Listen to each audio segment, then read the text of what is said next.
অন্যতম বরিষ্ঠ সদস্য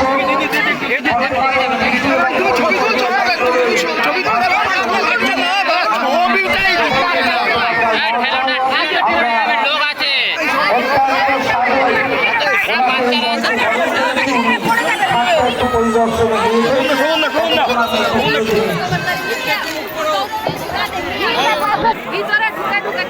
পুজোর জায়গা আপনারা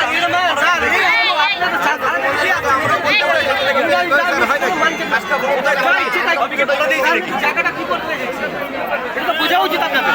এটা পুজো হচ্ছে, এটা পুজোর জায়গা, আপনারা চলে আসছেন এরকম ভাবে। অত্যন্ত আত্মীয় খুঁজছে, কেউ থাকলে এখানে চলে আসছে।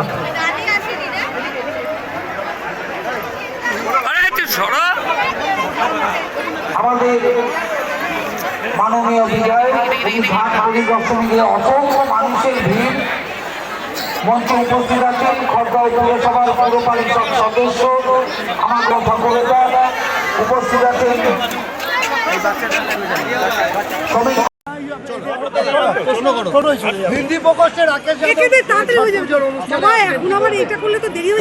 এটা হচ্ছে সকলের অনুষ্ঠান, রাকেশ উদ্যোগ না, এটা ঠিক, এবং সে এবারেও নিয়েছে। সকলের জন্য আমরা আসি এবং সুষ্ঠুভাবে যাতে হয় তার জন্য আমরা এখানে এসেছিলাম। পৌরসভার চেয়ারম্যান ছিলেন, অন্যান্যরা ছিলেন, আমিও ছিলাম, যাতে সুন্দরভাবে হয়। এবং এত মানুষের যে ভিড়, গঙ্গার পাড়ে পুজো খুব সহজ ব্যাপারটা নয়।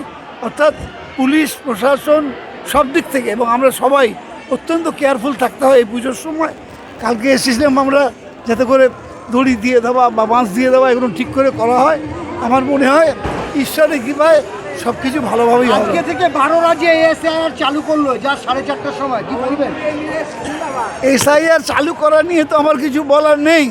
এসআইআরকে যদি ব্যবহার করা হয় নির্বাচনের কাজে, অপব্যবহার করা, ব্যবহার না অপব্যবহার করা হয়, তাহলে এটা জেনারিক তারা যে আমরা সেটাকে যে কোনো মূল্যে রূপই।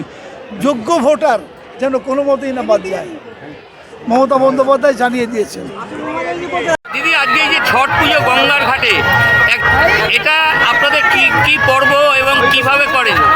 সূর্যদেবের পুজো করেন, কি কি করতে হয়, কি কি নিয়ম আছে যদি একটু বলেন।